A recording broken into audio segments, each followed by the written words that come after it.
I would like to introduce Loes Niellsen to you. She's a very good designer, urban landscape designer from a company called De Facto. And she works on projects in the Netherlands for our government as well, but also internationally. So I think she has some very relevant information for you all. She knows a lot about the city, has a lot of information about the city that you could use in your ideas, in your sketches. So a warm welcome to Loes, and the floor is yours. Thanks.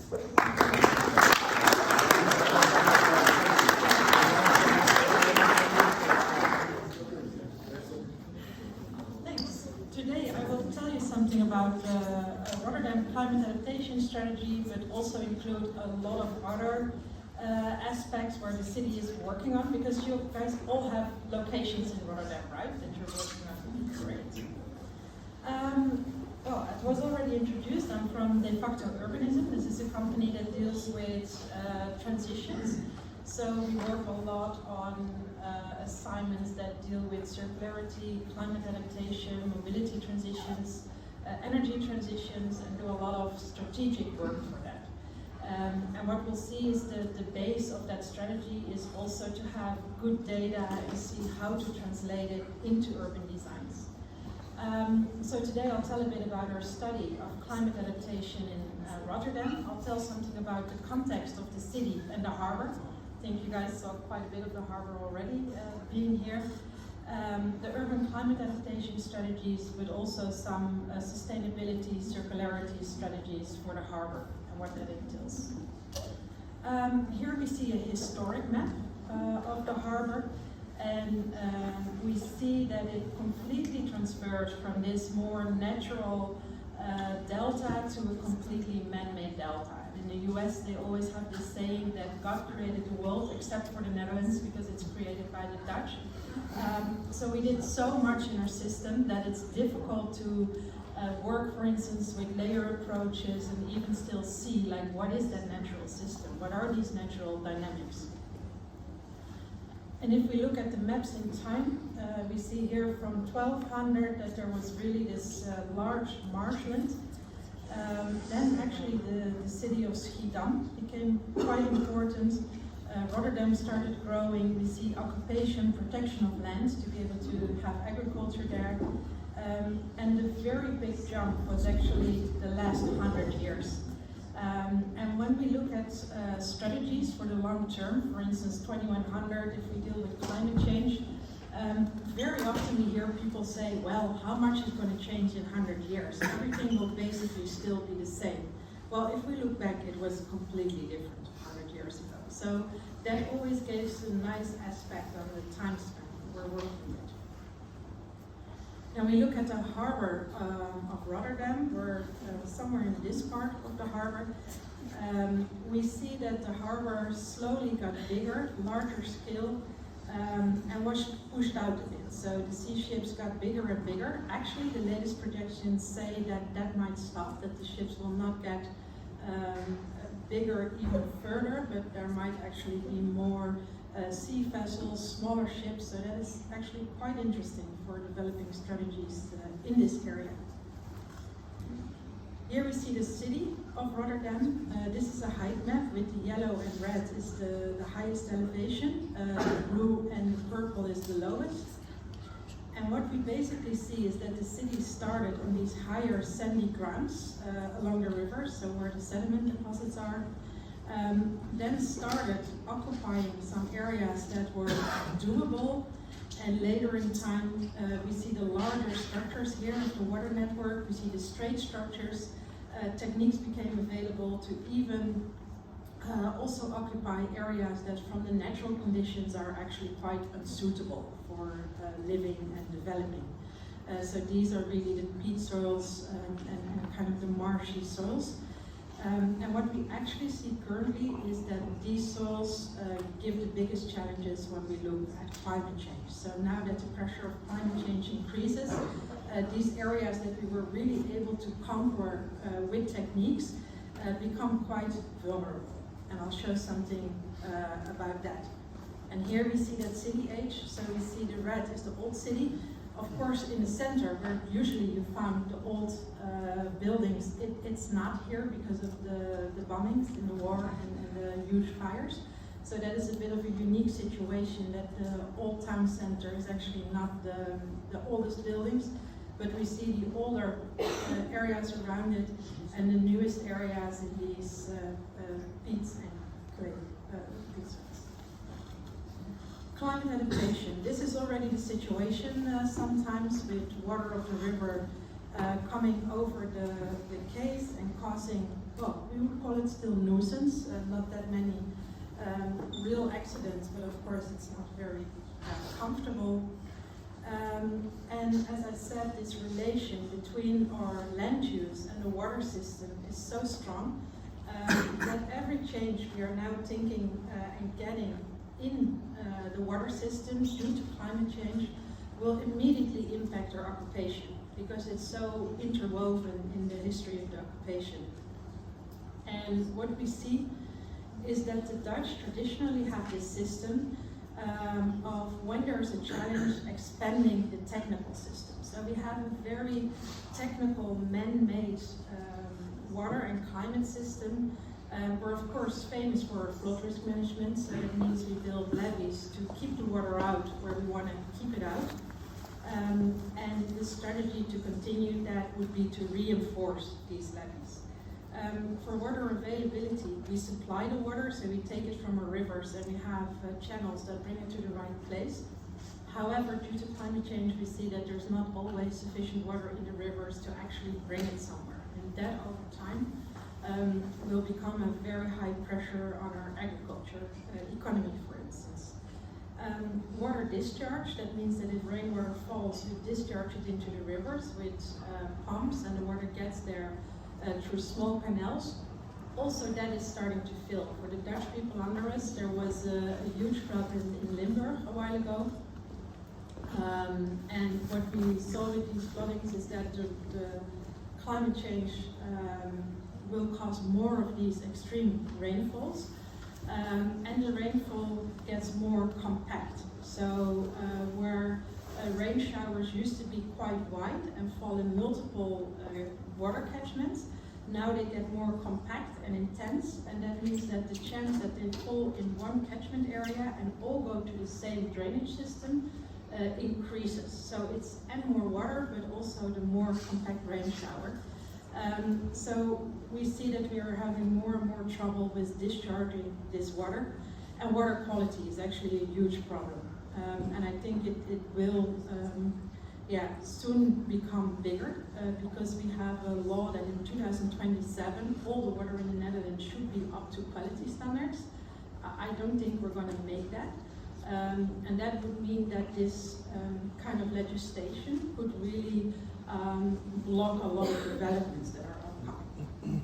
And what we're now trying to explore is that if we don't expand the system, but make a more robust system, or if necessary, even adapt the land use to the more natural conditions and the new climate conditions, what would our country look like, and would that be possible?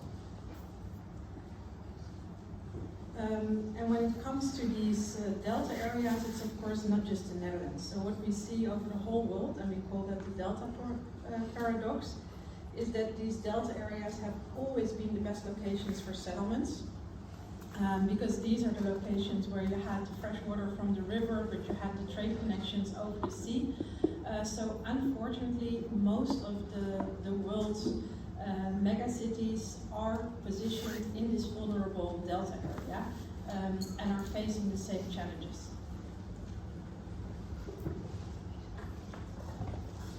And like every city, this climate challenge goes together with a lot of different challenges. So what we see in the big plans after the flood we had around 1953 is that it was just focused on flood risk protection, urbanization, mobility. So urban design was then a bit simpler, or taking less aspects into consideration than now.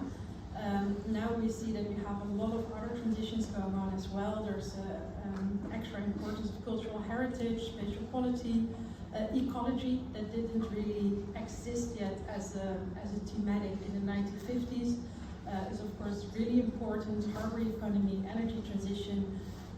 So projects need to become much more integrated.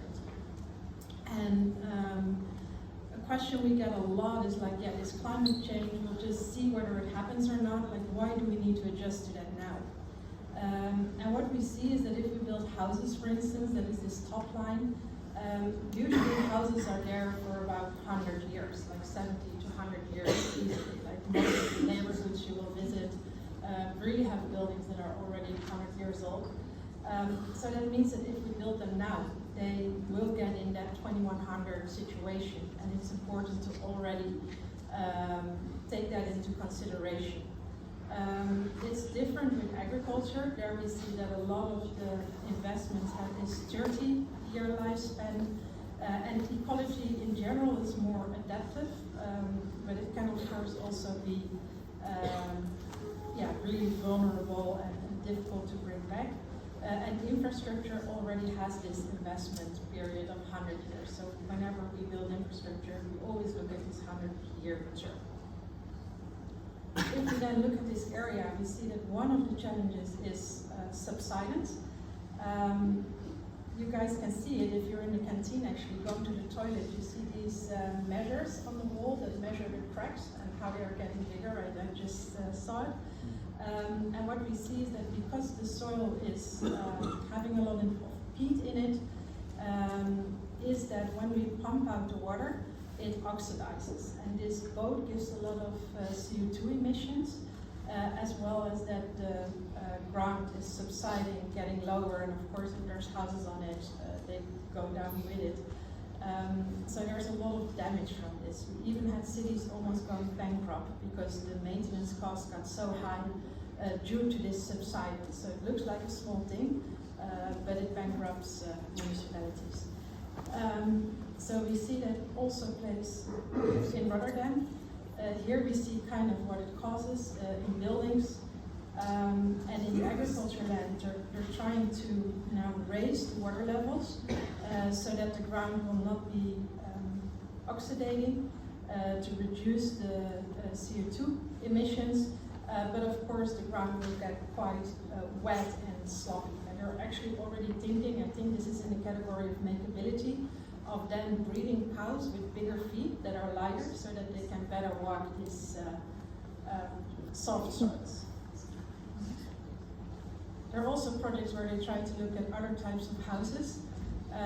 So this is a project where there was looked at houses that don't have the heavy materials but are built out of composites, so that they're really light. They have this large base so they can just stand on whatever soil there is.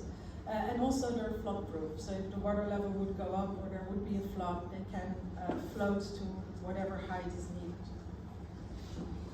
What we now see with this subsidence is that there are already some areas within the city of Rotterdam where there's huge challenges, and in some areas where the houses don't have a pole foundation, you might have to give up the houses, because what happens is the houses are going down, down, down. The streets are maintained at the same level, so the houses get much lower than the street. And then all the rainwater goes into the houses. The houses get very close to the groundwater, so it gives a lot of fungus, non-healthy situations, and especially people with low income cannot afford these kind of interventions needed to redo that. So this is quite a big challenge. Then we have the water nuisance. It's a good theme for this week because you guys will have a lot of water in your excursions. And what we see here is that there are a lot of areas here where the groundwater is relatively high. So that means that as soon as there's rainwater falling, it cannot really go into the soil. We already see that in the city. So a lot of the houses that have basements or lower floors, they will have to get the water out. We see the streets are flooding, but we also see in the parks that the soil is really saturated. So there's not a lot of water that you can infiltrate if the water level is already this high. So that's quite a big challenge. And we also see not that much yet in Rotterdam, but in Amsterdam, for instance, that a lot of the monumental parks, they have monumental trees that start to fall over. Because the water level is so high, the roots need to stay above the water and they get very undeep. So they have very wide roots but very undeep, and they can tip over in case of a storm. So these are not ideal situations, and the reason that this is especially in parks is that in parks we don't compensate for that subsidence. We do it in the built area but not in the parks, so there the challenge is bigger. And what we see now is that there's already, and this is really different from my generation and yours, and I don't feel that old yet, let's put it that way, is that when I was studying, climate change didn't exist yet. I think in your designs, every design already has a lot of water storage, a lot of water green in the streets, so there are a lot of tools available already. This is a water square that you may already have visited, that is a kind of multifunctional use, sports fields and water collection. What we did see, however, is that this water cannot get to the green. So the green is actually dying in summer, though it's in the middle of this water collection square. So that also shows that when this was constructed, we were fully focused on storing water, but not yet on drought. And what we see is that these interventions, because these type of interventions are like a lot of, I always call it a shot of hill, like a bit of urban acupuncture. You can do a lot everywhere. And that is how we're now kind of in the first generation of climate adaptation designs are applying it. But what we see is it may need to be more strategic, because here we, for instance, see a map of the city where you see that in the blue areas, actually that groundwater level is so high that even if you would create space for infiltration, like you would create green or blue, the water can actually not get into the soil, because as we saw with the park, it's already saturated. So whether you can actually use that or not really depends on the soil condition. And I think that will become a bit of the second generation of climate adaptation, that we really start to look strategically. So not doing everything everywhere, but really making strategies on the city scale of what can best be applied where. You often need to do that multidisciplinary, so it really helps to have a lot of knowledge on the table, exchange information.